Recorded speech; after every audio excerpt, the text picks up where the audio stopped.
Hello, friends. We are alive. It is actually February, 18th. So it has almost been a month since we did our last vlog. Like 3 weeks. Yeah. I mean, 3 weeks at least. And we apologize-ish. The last time we vlogged, we were on our way down to Madison, which we are again. It's gonna be we're gonna call this car confessions, I guess. So last time we talked with you, we were turn already. Obviously I'm driving. So at any rate, we were on our way down to Madison to have Jaxson's surgery. So update on that. We have a G-tube. We found out that his sinuses are extremely tiny, but okay. He did not have to have any scraping of his sinuses or his throat, so that was awesome. But he just has really, really seriously tiny passages, which we'll talk about in a little bit. But then we also found out he has total Hirschsprung's, a pretty severe case of Hirschsprung's. He will lose his whole colon, and he will be, because they're going to try to do the pull through when he's a year old, because they have to let the nerves and everything mature. But we did get a confirmation for sure Hirschsprung's, for sure bad Hirschsprung's, and we still have an ostomy, and we'll have that until at least he's a year old, and then they'll attempt to do the pull through. So there's that.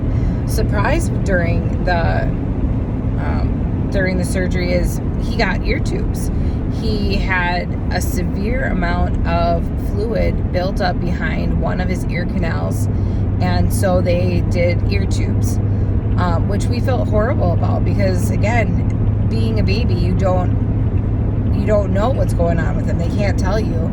Yeah, we were totally clueless. Yeah, totally clueless. I mean, he's never had what we thought was a head cold or like a ear infection or anything like that. But he had some severe, which again is just proof that he just has tiny ear canals.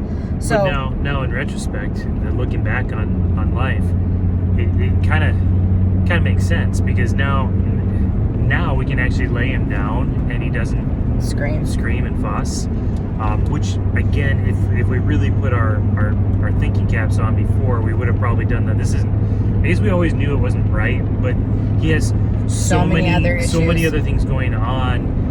Just didn't even think about ear issues. Well, and everybody had been looking in his ears and supposedly saying they were fine. Yeah, well, yeah. But again, even the ENT, which is the ear, nose, and throat doctor, for those of you that don't know what ENT is, said that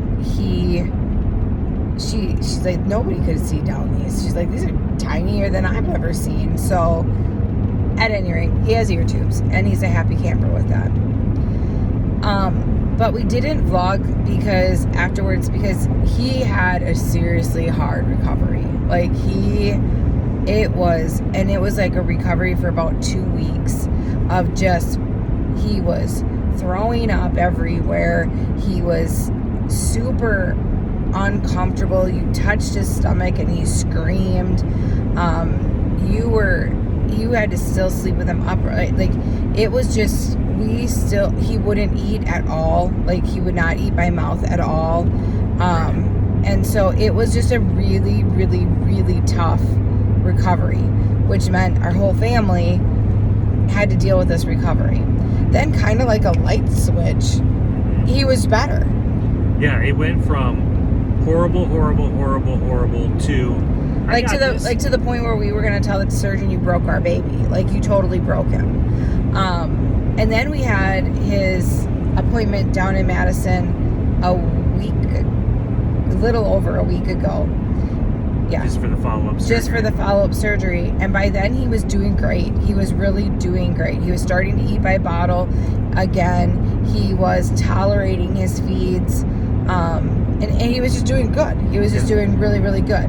So we were in the clinic, and both of the boys, Corbin and Jaxson, had to go down, and we brought a present back. As you can hear, I'm still a little hoarse. We brought a head cold. It was not the virus. It was not the virus. It was not. We just got a serious head cold that lasted about, for most of us, lasted about 3 days. 3 days. I'm the one that it lasted the longest with. I sound worse. It was more at the end. It was more sounding worse than I was. But it was a sore throat, runny nose. It was literally a head cold. Everybody and our brother, when we said that we had a head cold, oh no, you have COVID. No, we don't have COVID. We had a head cold that we brought back from the clinic, because there's nowhere else we would have gotten it, because we have literally been nowhere else. No one else has come to our house, not even the UPS guy. We haven't been ordering from Amazon, so we're literally, that's all, because we've been trying to keep Jaxson healthy after surgery. So that kind of sucked. And then that kind of brings us up to now. Like that, It's been a very, I don't want to say uneventful last 3 weeks of life, but it's been a low key. A lot of recovery, whether it was surgery or illness. When you have a big family, it takes a little while to obviously. Fortunately, this was a short one, a short illness, so it didn't take too long. But we've had illnesses take months to get through our house because of how many people we have. Right. If you're sick for like a week, think of that times 8. And it's not uncommon for us to be out for 6 to 8 weeks. Well, and that was just a prime example. Courtney, one of our daughters, she didn't have it. Everybody else had kind of gone through it and was on the road to recovery, and then all of a sudden, boom, she got it. So, but she minorly got it. It was really a happy. She really didn't get hit hard, but it was there's that delay. It takes so long with a big family to work its way through. Yeah, but you know what? This was kind of fun, because through this we didn't really take any like over-the-counter medication. Nope. We were able to combat it all with holistic, all natural, homeopathical medicine this time. And when I thought I was done and I stopped my homeopathic medicine, I got sick again. Like, I felt like I got sick again. So one of the learning curves, I think, with homeopathic medicine, I think you got to take it a little bit maybe a little bit longer than over the counter. Maybe, I don't know. Maybe y'all have had different experiences, and you can tell us, no, that's not really the case. You were just still sick. But you testified that said, hey, as soon as I take a couple doses of, I felt amazing. You were back on it. I did. We had a beautiful friend had made us some cough syrup and some just like basic syrup, and it had been sitting in our refrigerator for all winter, and it's elderberry, honey, and then like cherry wood bark, something, and then a little bit of alcohol for preserving it. And man, did it work awesome. Like, it worked so good. And I didn't have any medicine head from it. I hate medication over the counter because I feel like I get sick from the medicine and I get hangovers, if you will. Yeah, you're a poster child for side effects. If it says you're going to have this as a side effect, I don't even read side effects anymore, just because I don't want to know what's going to happen anymore. Like, I'll figure it out. If I have it, then I'll go to the side effect list or whatever. But, and I'm the only one that got the voice thing. And I don't know what that's about, but it is what it is. So, yeah, so we brought that little friend home. And then in the middle of all of it was where we had like 2 straight weeks of it was just cold. 0 degree temperatures or below. And bless our children. I mean, they really pulled it together, and they really, for the most part, the male version, not so much. But the girls did a fabulous job of continuing to... They definitely rose to the occasion. For sure. And I mean, the kids all like bundled. You went out when it was super, super bad. Because I think you were hit the least. Probably true. I think you and Courtney were hit the least. Because you just had a stuffed nose for like a couple days. Yeah, that was it. Like 3 or 4 days. Yeah, I never got a cough or... Everybody else got the sore throat and stuff. Yeah, I didn't have any of that. But you didn't get any of that. Which really, I mean, to be honest with you, is a testimony to our health, I guess, if you will. We're really trying to cleanse ourselves from toxins, and you know, there's that true statement, if you build up your immune system, you can fight stuff off. We're gonna get sick. I mean, that happens. There's germs, and we're not like immune to germs, but we really, and again, everybody always worries about kids with Down syndrome getting sick. We do too, because they have autoimmune issues. And to be honest with you, Corbin has just combated. So now that he's gotten healthy as far as his weight, before when he was just failure to thrive, it was hard because he had no reserves. And so it was just more difficult. Yeah. Before he turned 2, if he got sick, he got hospitalized. Yeah, it was like one equaled the other. But since he's turned 2, if he's gotten a cold or he's been sick, he's rolled right through it. And the sad part is, he didn't just get admitted, he got into the PICU. Like, he would go straight to the PICU because he would tank so fast. And bless God that we literally have not had any issues with him like that for some time. I was gonna say 1.5 years. Yeah. Like, the kid has not been hospitalized, and it's amazing. I mean, it's just pure amazing. And so, but he's getting healthier, and he's eating better foods, and he takes really good holistic medicine every day. And so he's just getting stronger and healthier. And so, yeah, so again, a little bit of soapbox on that, I guess. But, and we were still doing school through it all. Like, we mustered through it. Like, because again, it was a head cold. It wasn't like we never had a fever with it or anything. So I think a lot of times when you get fevers involved, you've got the body aches, you've got the I can't functions, and we just never had that with this. So we were able to continue to do school, and we were able to do some fun things. We're trying to spice up school a little bit. We are doing some fun things with Survivor. I mean, seriously, the show Survivor's been on for like 1,000 years. I don't even know how many episodes there are. There's like 1 million. And we are using that for some geography. And it's actually quite fun. Not the most Christian show in the world. We normally like some of the other like more extreme things, like the Alone. Yeah. Naked and Afraid is good. Again, not the most Christian or whatever. But again, they stood out.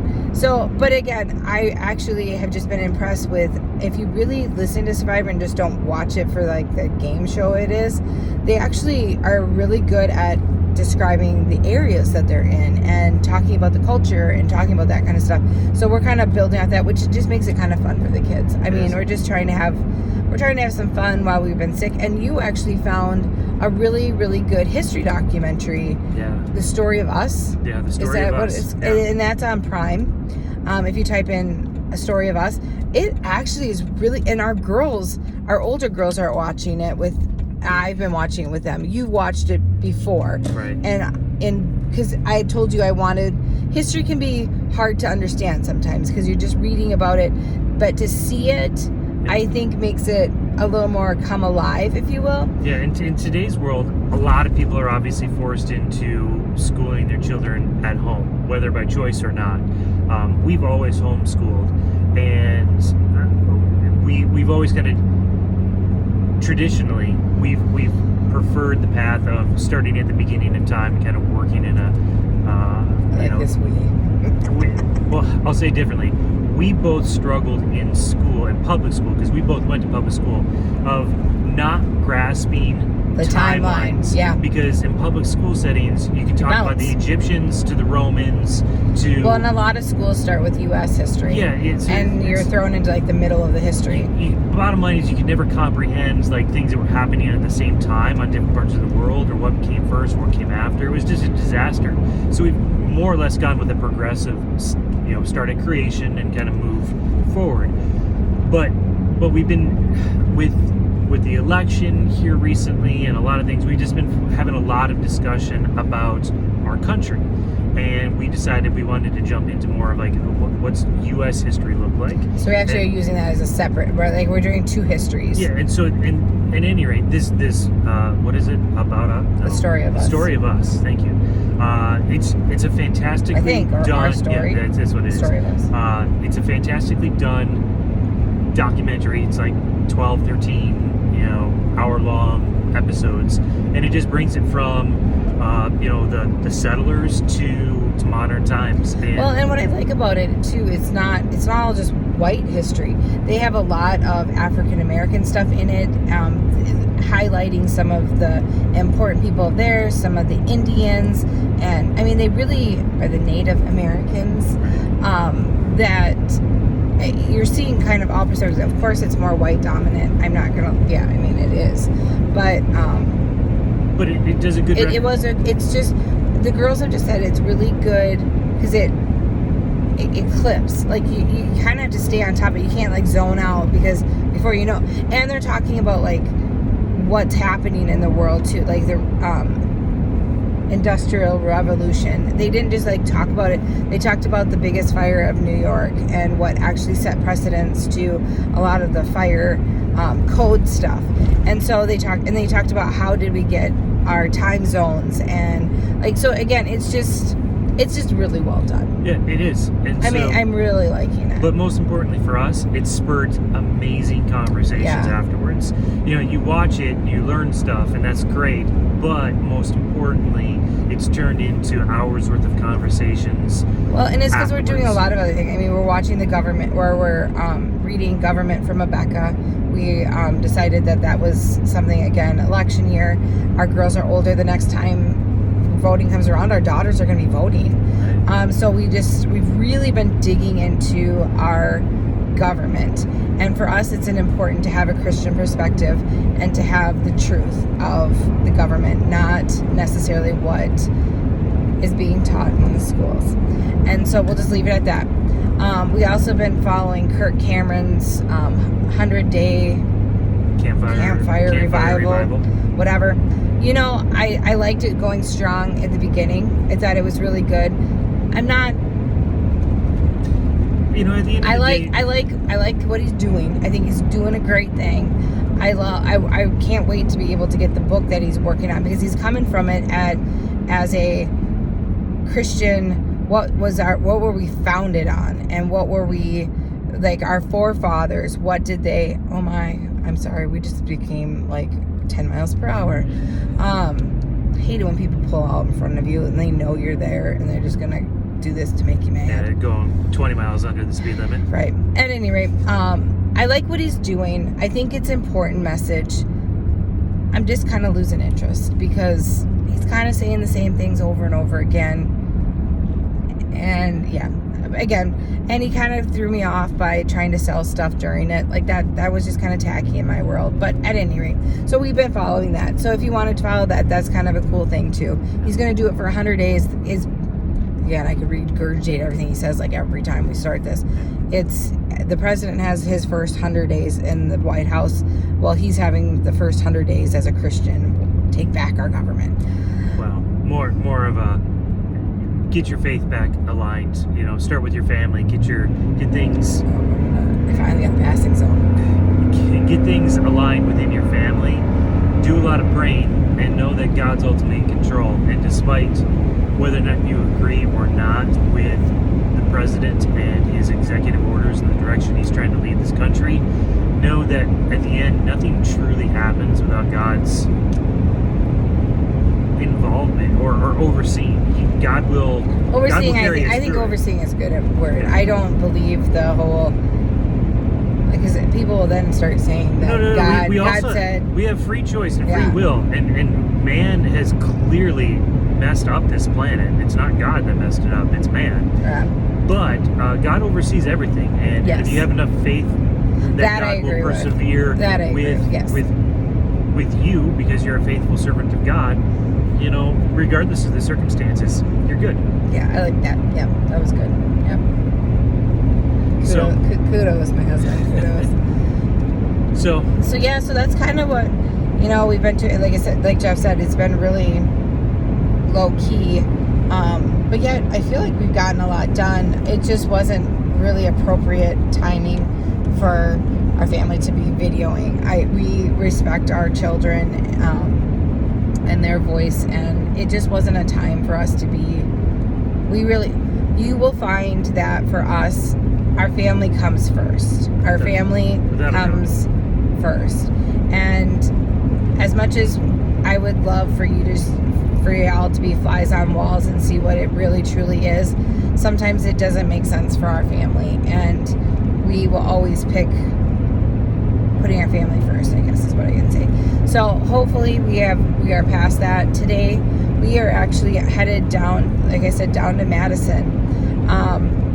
One of Jaxson's doctors is concerned that with his medical history of his birth and just some of the things that Jaxson deals with, that she really talked to us a lot about infantile seizures. She's like, he is super high risk for infantile seizures. And she sent us a video, and because I think Jeff and I kind of just, I don't know that we totally dismissed it because we understood the risk.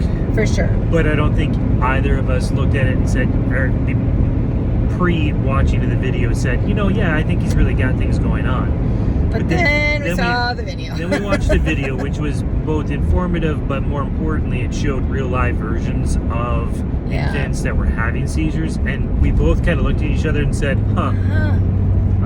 that kind of looks familiar.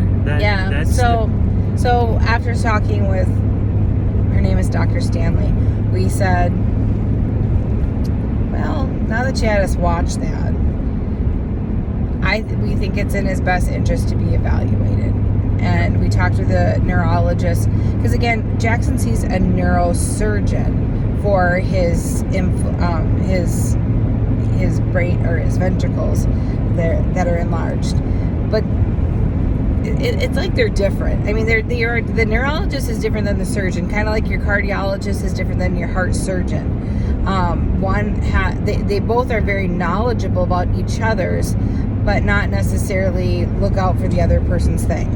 So today we are having an EEG, right? Yep. Yeah, I always get EEG and EKG confused. So an EEG, just a half an hour one to start with, and we spoke with the neurologist, and he's like, okay, what you're describing, he goes, I give it a 50-50. He goes, because some of the things don't align, but some of the things really do. So let's do a half an hour EEG. And he's like, if it's infantile seizures, no matter if he's having them at that time or not, his brain waves will be different. So at least Jeff and I both felt so much better, because we're like, it's going to be like taking your car in. It makes a sound until you take it into the mechanic, and then all of a sudden the mechanic's looking at you like you're crazy. Well, he said, no, that's really not going to be the case. We will know indefinite that yes, it's not, yes, it is, or no, it's not. So that's great. I mean, that's really good. And so we'll have that EEG, and then we have an appointment with the neurologist. And I think Jeff and I are really kind of happy that we're having this even if this is just our gateway into seeing the neurologist. It's kind of like, okay, this is good, because we've never talked to a neurologist about Jaxson's overall condition with his brain. He has a missing piece in his brain, plus he has the ventricles. The neurosurgeon's really good at following hydrocephalus, because he's the one that's going to treat the hydrocephalus, right, which is the enlarging of the ventricles, and when you get that water around there.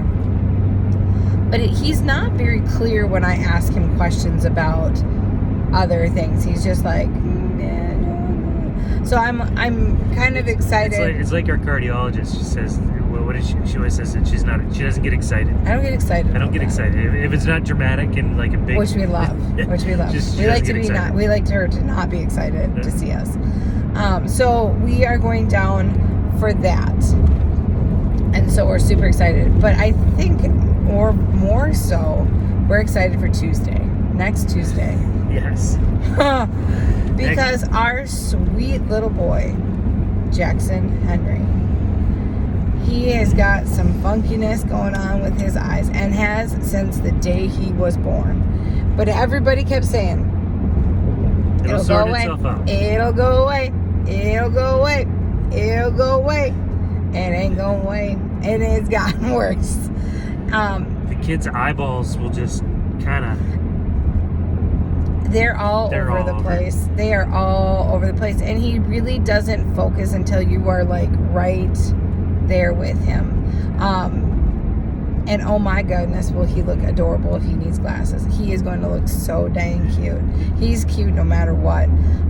But the poor little man, his eyes are, they be funky.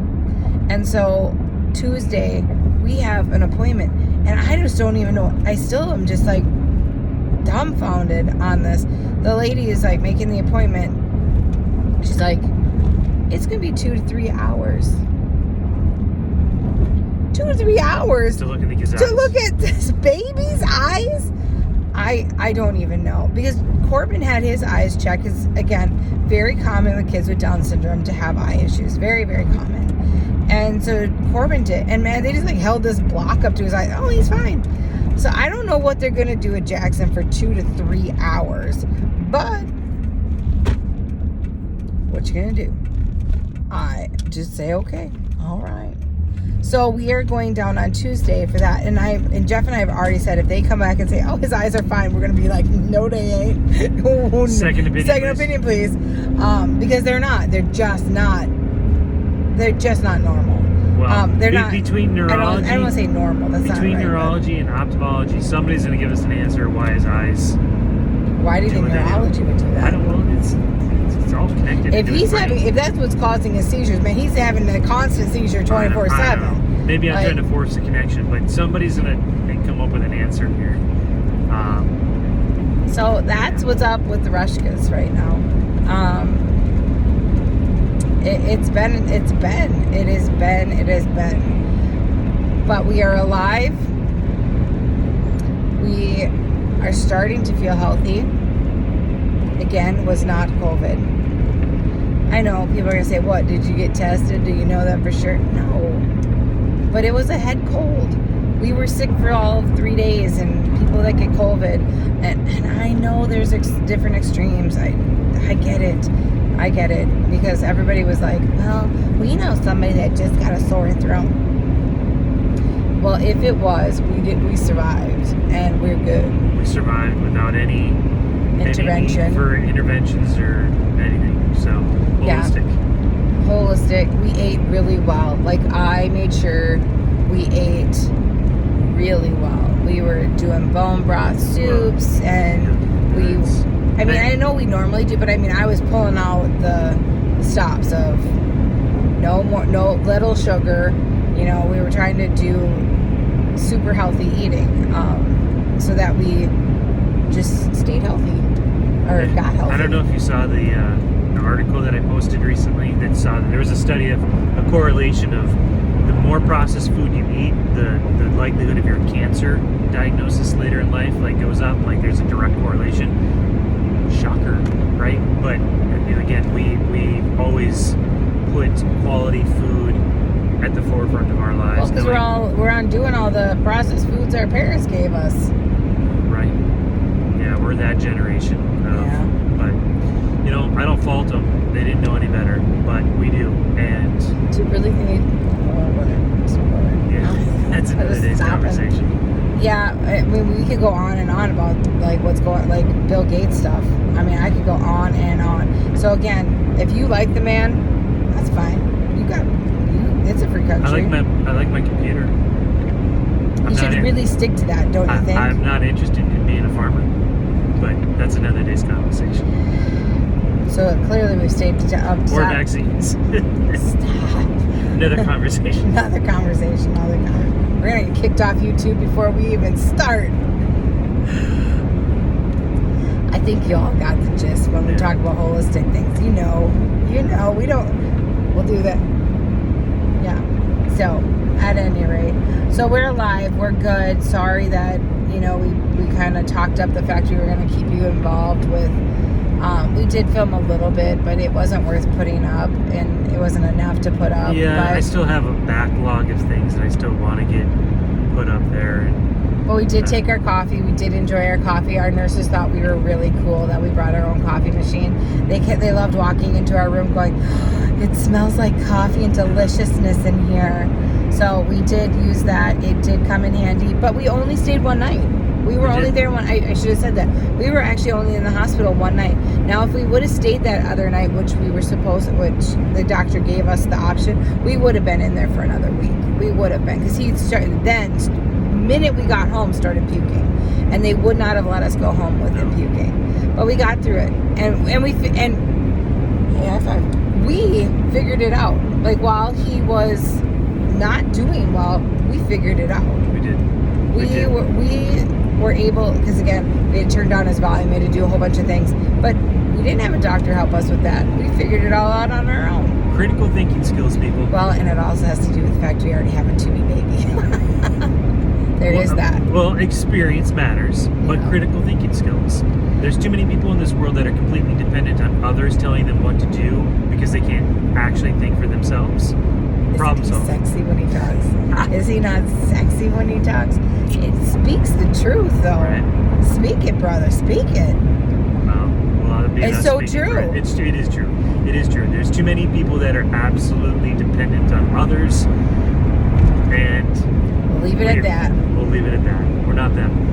So we'll sign off for now. We'll keep you guys posted. Be blessed, our friends. Amen.